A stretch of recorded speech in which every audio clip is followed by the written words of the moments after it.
किसान भाइयों एवं व्यापारी भाइयों, इस समय लहसुन के बाजार में बनी तेजी को देखते हुए धीरे धीरे और अपनी आवश्यकता के अनुसार बिकवाली करते रहना सही निर्णय हो सकता है। इसकी जानकारी हम लोगों ने कल ही प्रीमियम ग्रुप में सभी महत्वपूर्ण कारणों के साथ बिल्कुल स्पष्टता से दे दी थी, ताकि किसान भाई समय रहते सही निर्णय लेकर बाजार की तेजी का लाभ उठा सकें। वर्तमान बाजार के समीकरण को अगर समझें तो मानसून वाली बरसात आने वाले दिनों में धीरे धीरे कम होती हुई दिखाई दे सकती है। जैसे जैसे बरसात में कमी आएगी, वैसे वैसे लहसुन की आवक में भी धीरे धीरे बढ़ोतरी देखने को मिल सकती है। हालांकि इस प्रकार की ट्रेंड लाइन और समीकरण बनने में अभी कुछ दिनों का समय बाकी है। आने वाले दिनों में जैसे ही बाजार का वातावरण और माहौल इस प्रकार का बनता हुआ दिखाई देगा और किसानों के मनोविज्ञान में बदलाव के संकेत मिलेंगे, उसकी जानकारी भी समय रहते प्रीमियम ग्रुप में सभी कारणों सहित बिल्कुल स्पष्टता के साथ दी जाएगी।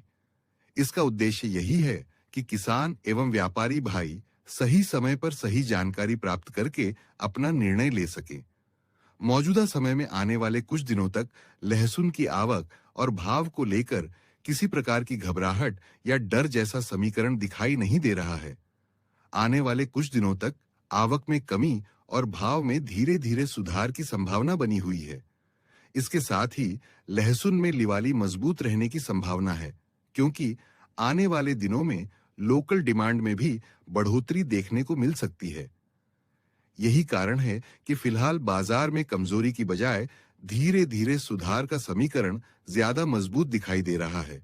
लेकिन इसी के साथ बाजार में आने वाले दिनों में अफवाह और लालच का प्रभाव भी देखने को मिल सकता है।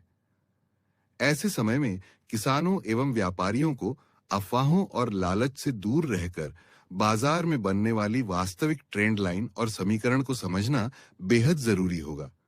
बाजार में तेजी और गिरावट दोनों ही एक ट्रेंड लाइन एवं समीकरण के आधार पर बनती हैं। इसलिए केवल अफवाह, तेजी की चर्चा या अचानक आई गिरावट को देखकर निर्णय लेना उचित नहीं होगा। बाजार में बनने वाली ट्रेंड लाइन, आवक, डिमांड, लिवाली और किसानों के मनोविज्ञान को एक साथ समझकर ही निर्णय लेना अधिक सही, सटीक और लाभदायक साबित हो सकता है। इसलिए वर्तमान तेजी में अपनी आवश्यकता के अनुसार धीरे धीरे बिकवाली करते रहना एक संतुलित रणनीति हो सकती है। वहीं आने वाले दिनों में अगर बाजार के समीकरण में कोई महत्वपूर्ण बदलाव दिखाई देता है, तो उसके अनुसार आगे की रणनीति में भी बदलाव करना जरूरी होगा। हमेशा की तरह बाजार में बनने वाली ट्रेंड लाइन और समीकरण को समझकर किसानों के मनोविज्ञान का विश्लेषण करके और समय की वास्तविक स्थिति को ध्यान में रखकर लिया गया निर्णय ही लंबे समय में बेहतर साबित हो सकता है। इसी उद्देश्य से जो भी किसान भाई एवं व्यापारी भाई अभी तक प्रीमियम ग्रुप से नहीं जुड़ सके हैं, वे प्रीमियम ग्रुप से जुड़कर लहसुन के बाजार से संबंधित महत्वपूर्ण जानकारी, ट्रेंड लाइन और आने वाले दिनों के बाजार समीकरण की जानकारी समय रहते प्राप्त कर सकते हैं, ताकि सही समय पर सही निर्णय लेकर बाजार की संभावित तेजी और अवसरों का लाभ उठाया जा सके।